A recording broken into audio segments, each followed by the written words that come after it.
Quizás nunca nos hemos imaginado qué pasaría con las redes sociales o el mismo Internet, pues no existían en la Segunda Guerra Mundial. Pero si lo ves más de cerca, te darás cuenta que sí. La correspondencia, y los cables submarinos de telégrafos, es lo que hoy en día son, la mensajería instantánea y los cables submarinos de fibra óptica.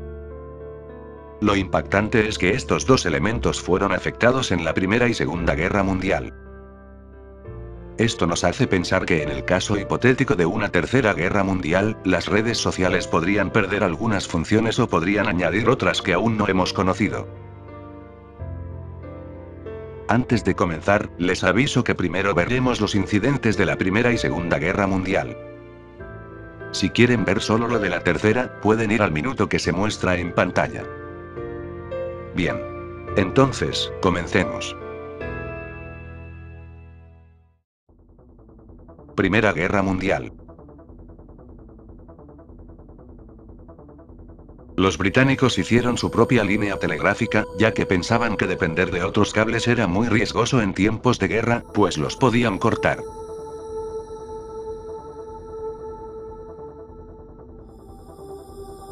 En 1902 quedó completada, y se le conoció como la Old Red Line. El 28 de julio de 1914, inicia la Primera Guerra Mundial. El Imperio Austrohúngaro le declara la guerra a Serbia, y se inicia una cadena de declaraciones de guerra.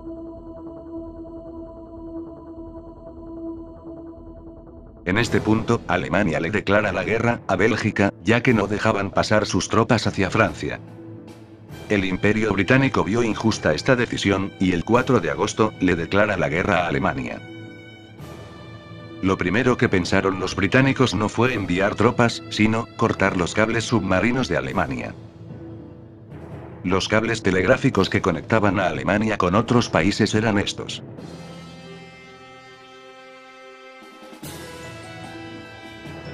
Y hacia el este y Oceanía, estos.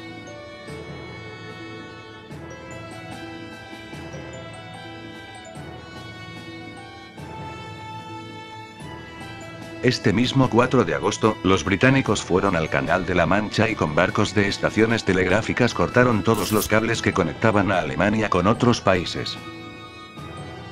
Por primera vez en la historia, se inicia la guerra de cables. Aún podían comunicarse por el lado este, pero no por mucho. En septiembre, los japoneses conquistaron la isla de Yap, la principal comunicación de Alemania en Oceanía.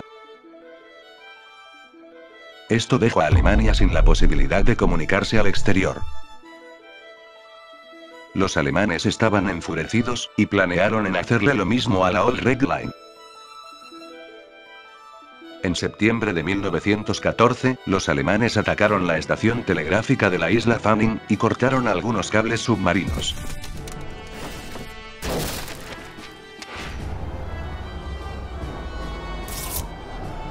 En consecuencia no habría comunicación telegráfica entre Fiyi y Canadá. Pero, restablecieron la comunicación 2 semanas después. El 9 de noviembre hicieron lo mismo en la isla de Cocos, pero, se enfrentaron con un barco de guerra australiano y no pudieron hacer más daño.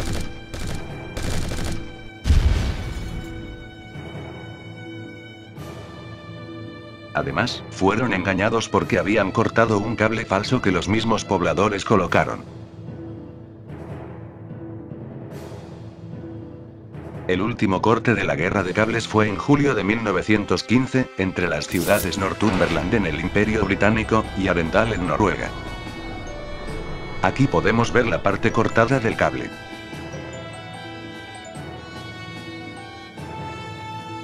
Segunda Guerra Mundial. En la Segunda Guerra Mundial no se repitió la guerra de cables, pero sí se vieron afectados los medios de comunicación en varios países por la censura. Veremos qué pasó con estos medios en los Estados Unidos, ya que en este país residen muchos sitios web conocidos, y también algunas bases de datos de varias redes sociales.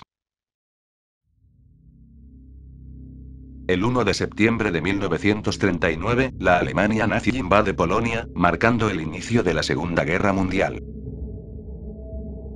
Al día siguiente, el presidente de los Estados Unidos, Franklin D. Roosevelt, declara un estado de emergencia nacional. Y a partir de este día, empezaron a prepararse para la guerra.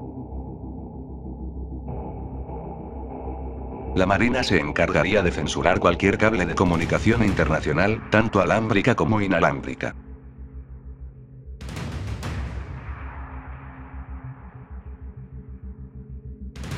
Y el ejército se comprometió a censurar los correos que entraran y salieran de Estados Unidos.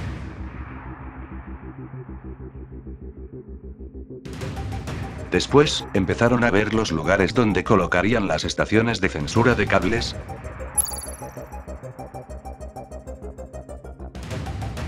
y las de censura postal. Un dato interesante es que también las colocaron en territorios que le pertenecían, como Puerto Rico,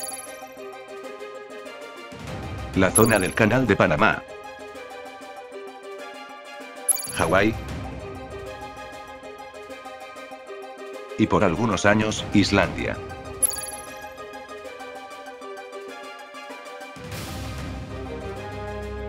El siguiente plan era que las compañías comerciales de comunicación se sometieran a la censura de todas las comunicaciones eléctricas una vez que comenzaran las hostilidades. Y todos los mensajes que recibían iban a ser vigilados por una estación de censura. Algunos oficiales fueron a territorios del Imperio Británico para aprender las formas de censura y emplearlas. Entonces, crearon escuelas donde enseñaban a varios oficiales y después a civiles, cómo censurar los medios de comunicación y reconocer mensajes cifrados. 7 de diciembre de 1941. Los japoneses atacan Pearl Harbor. El programa de censura fue tan practicado, que la censura por cable se dio una hora después de este ataque. Al día siguiente, los Estados Unidos le declaran la guerra a Japón. Oficialmente entran en la Segunda Guerra Mundial. 13 de diciembre. Empieza a funcionar la estación de censura postal, al principio con algunos oficiales y revisando solo algunas cartas. 18 de diciembre. El Congreso aprueba la First War Powers Act.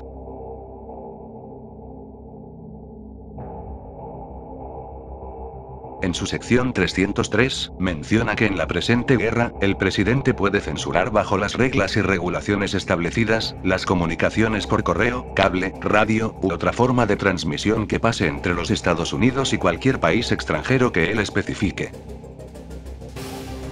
Si intentas evadir la censura, serás multado con $10.000, o encarcelado por no más de 10 años.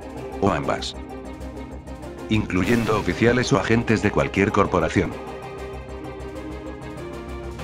19 de diciembre.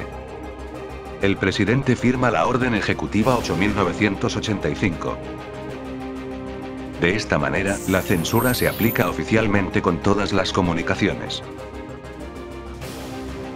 La orden ejecutiva se puede ver en esta página, y como vemos, era para establecer la oficina de censura. Una oficina donde se iban a supervisar todos los medios de comunicación, y censurar cualquier comunicación que pasara entre cualquier territorio de los Estados Unidos, y cualquier país extranjero. Hay varias fuentes que cuentan lo que pasaba en esta oficina. Y una de ellas es el reporte escrito por el mismo director de la oficina de censura, Byron Preiss. Él nos dice lo siguiente. El 15 de enero de 1942, se aprobaron códigos para que la prensa y radio se autocensuraran. Estos prohibían publicar cualquier tipo de información militar. Un mes después, estos códigos que estamos viendo se aplicaron a la censura de cables y la censura postal, de tal manera que no podías escribir mensajes que tuvieran que ver con operaciones militares, ubicación de fortificaciones, cualquier tipo de información militar. Si lo hacías, tu mensaje era censurado. Estaba prohibido escribir mensajes en códigos, y mensajes con tinta secreta.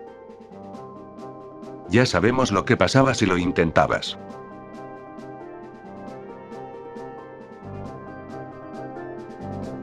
se prohibió comunicarse con naciones enemigas.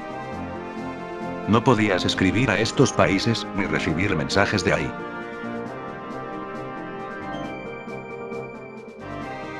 Bueno, se hizo una pequeña excepción, podías escribir hasta 25 palabras, y se te permitía llamar a países enemigos. Pero, estas vías eran estrictamente vigiladas, y únicamente se podían comunicar familiares y prisioneros de guerra.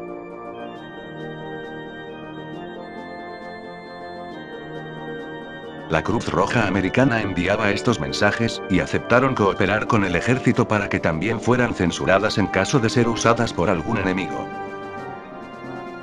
Así funcionaban las comunicaciones durante la guerra.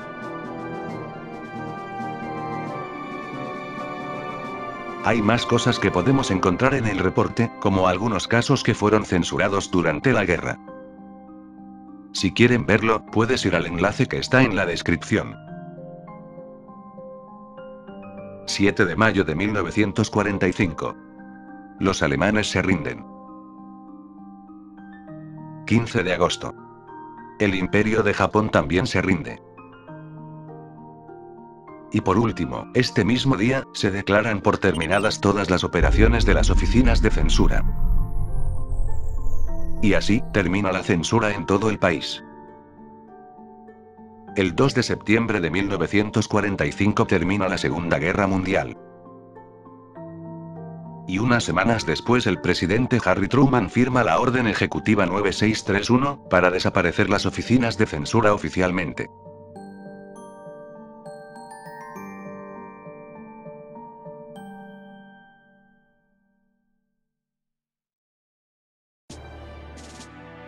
Como vimos, estos dos acontecimientos fueron los que involucraron a los medios de comunicación en las guerras mundiales.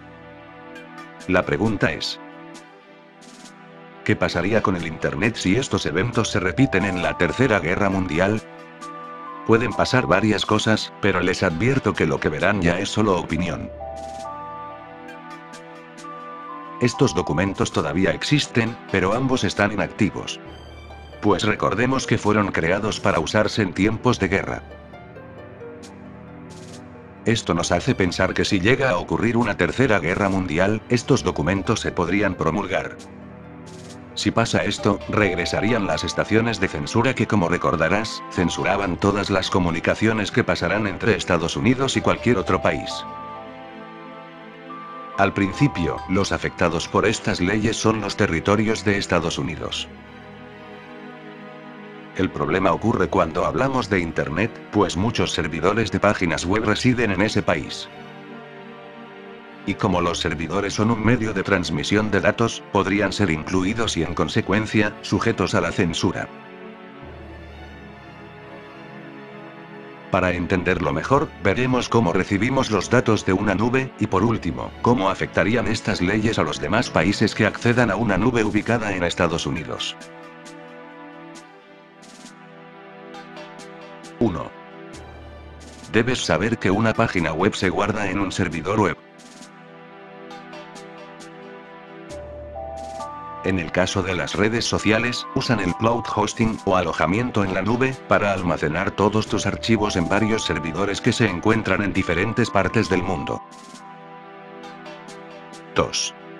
Cuando ingresas a una página web, en realidad creas una petición que va desde tu casa, hasta los servidores web de dicha página que, ojo, pueden estar en otro país. Y los datos que pides son solicitados desde la base de datos.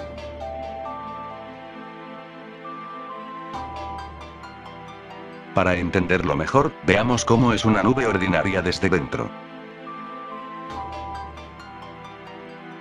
Los datos de cualquier red social, por ejemplo los de Facebook, que son los datos de tu perfil, tus amigos, los likes, comentarios, datos de eventos, páginas, grupos, y el resto de datos, se guardan en la base de datos en forma de un lenguaje conocido como MySQL. Por otra parte, Facebook guarda todas las fotos en un apartado especial conocido como hashtag, que está en esta misma base de datos. Entonces, cuando abres Facebook, tu petición llegará a los servidores web. Estos piden la información a la base de datos, y te regresarán un paquete de datos cifrado. Por último, tu navegador recibe la petición de datos, y los descifrará para crear la página web tal y como la ves.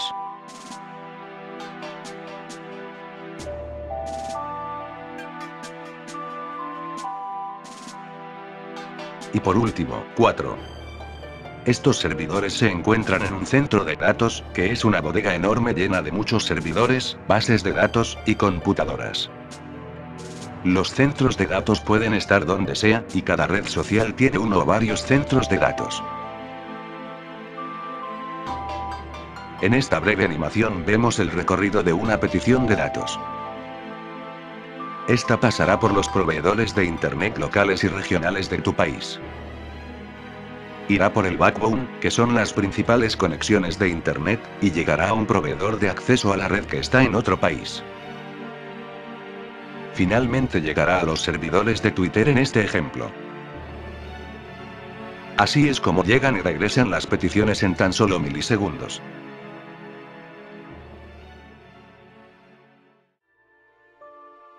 Teorías. Censura internacional.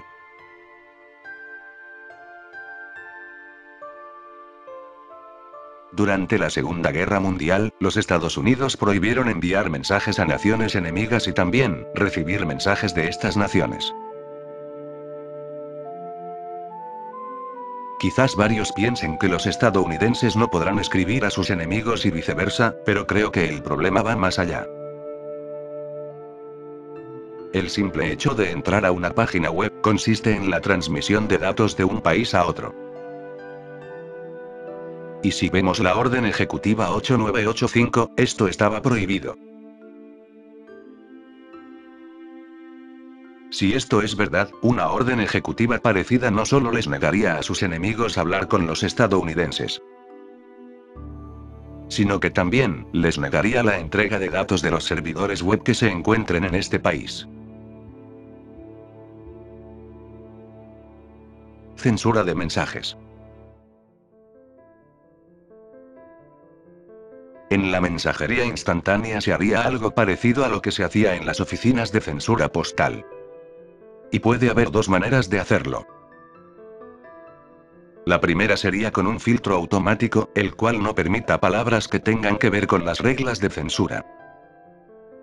En este caso, una ciudadana norteamericana no puede enviar mensajes con palabras que tienen que ver con información militar. Pero sí los puede enviar si no las lleva. Y la otra, es que la mensajería instantánea deje de ser instantánea, y que los civiles se encarguen de revisar los mensajes como se hacía en aquella época. En este caso, los mensajes de la chica española y la chica estadounidense son revisados. Si están bien, son aprobados. Pero si contienen algo prohibido, como información militar, son rechazados. Les recuerdo que en este ejemplo ambas personas usan una red social que reside en Estados Unidos. Censura de fotos.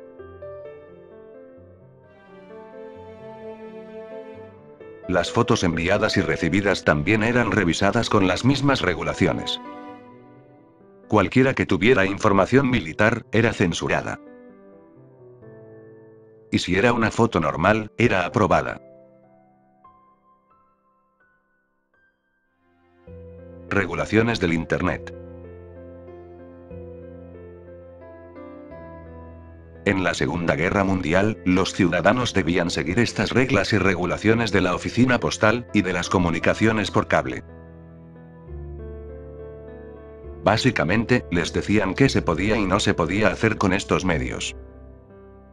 Otra teoría es que crearían unas reglas parecidas pero especialmente para Internet, y se tomen algunos puntos de las regulaciones postales y de cables. Estas cambiarían la forma de comunicarse por Internet con un ciudadano estadounidense, pues un extranjero tendría que seguir todas las reglas y regulaciones indicadas. Que como sabemos era todo lo relacionado con información militar. También, el idioma en que se debía escribir o hablar, y que ambas partes debían poner sus direcciones y nombres completos. Censura en otros medios de información.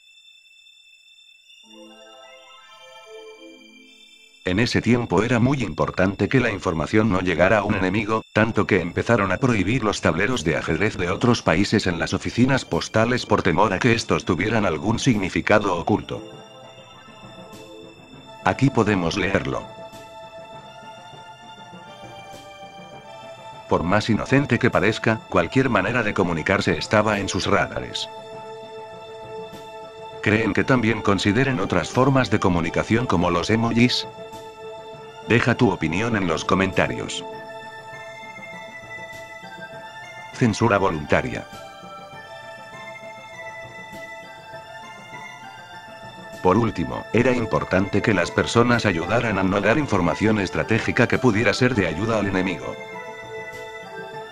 Entonces se les recordaba con carteles como este, o con esta frase que les colocaban a las cartas que recibían. Esta decía: los chismes hunden barcos. ¿Creen que podría volver a usarse? En cuanto a los cables de Internet hay una buena noticia, y es que la guerra de cables no se volvió a repetir en la Segunda Guerra Mundial. Pero por curiosidad, veamos qué sucede si se corta un cable de Internet.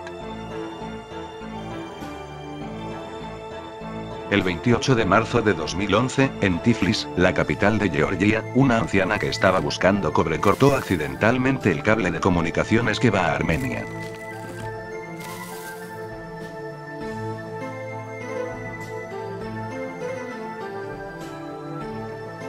Pues bien, como este era el único cable de Internet en Armenia, el corte dejó a 1.400.000 usuarios sin conexión a Internet. La buena noticia es que no duró mucho. En 8 horas pudieron resolver el problema. Desde luego han ocurrido cortes y accidentes en varios de ellos, pero ninguno se ha acercado a lo que pasó en esta guerra. ¿Las redes sociales no podrán usarse? Como vimos, los centros de datos están en varios países. Y en teoría, se podrían ajustar a las reglas y regulaciones de su país. Pero no te preocupes, que las redes sociales ya se han prevenido en caso de que uno de sus centros de datos llegue a fallar. O que deje de estar disponible. Pues es muy importante conservar los datos ante cualquier problema. ¿Recuerdan las bases de datos? Estas tienen réplicas en este mismo centro de datos. Pero además, replican los datos a otros centros de datos que pueden estar en otra región u otro país. Así que, si un centro de datos falla por completo, tendrán un respaldo de todos los datos almacenados, y se podrá acceder a este mientras el otro se repara. Este proceso es conocido como failover o disaster recovery. Y todos los centros de datos se han preparado para ello.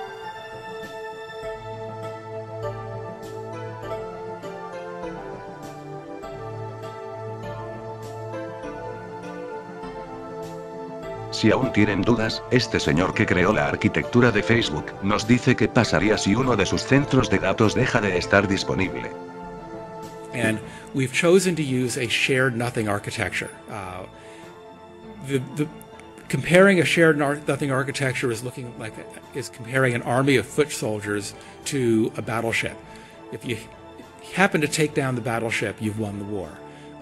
But a foot soldier, maybe like the poor guy in the back who's lost his head, he can be disabled and the army keeps marching forward. So one of our core architectural principles is avoid shared architectures like the plague.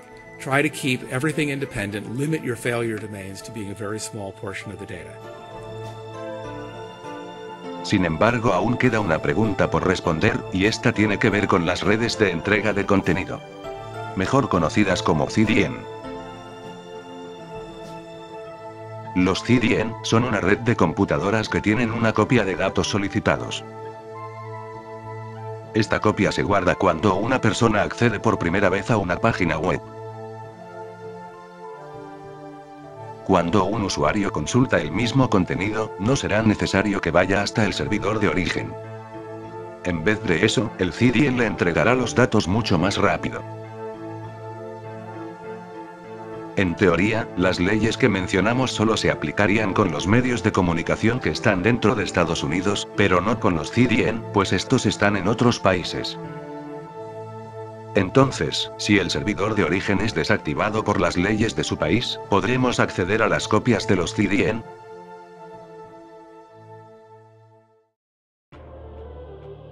Por último, veremos un mapa con la ubicación de los centros de datos de las redes sociales más usadas. Twitter y Vine. Sus centros de datos están en Sacramento, Salt Lake City y Atlanta. Yahoo, Yahoo Messenger, Tumblr y Flickr. En Quincy, La Vista y Lockport. Tienen uno más en Singapur, que es el único centro de datos de Yahoo fuera de los Estados Unidos. Facebook. Además de tener estos 5 centros de datos, tiene 3 más en Europa, en las ciudades de Clone, Irlanda, Odense, en Dinamarca, y Luea, en Suecia. Y planean hacer uno más en Singapur. Google y YouTube. Su red mundial es mucho más grande. Incluso tienen sus propios CDN, que están distribuidos alrededor del mundo. Pinterest y Snapchat no tienen centro de datos. Ellos almacenan los datos en Amazon Web Services, que es una nube que tiene uno o varios centros de datos en una sola región. También pueden replicar los datos de región a región. Los bordes de red es lo mismo que los servidores Edge de un CDN. Windows Azure. Todos sus servicios en línea como Skype, Hotmail, Office 365, Bing, o incluso Xbox Live, se almacenan en estos centros de datos. Y por último, Apple. No es una red social, pero los videos y archivos de sonido también eran vigilados en la Segunda Guerra Mundial. Conclusión. No sabemos si llegará una tercera guerra mundial. Solo podemos ver el pasado e imaginarnos lo que podría ocurrir en un futuro. En cualquier caso, la comunicación nunca dejó de existir. A los familiares y personas de nacionalidades enemigas se les permitió comunicarse, a pesar de que esto estaba prohibido. Y también, hacer y recibir llamadas por cable.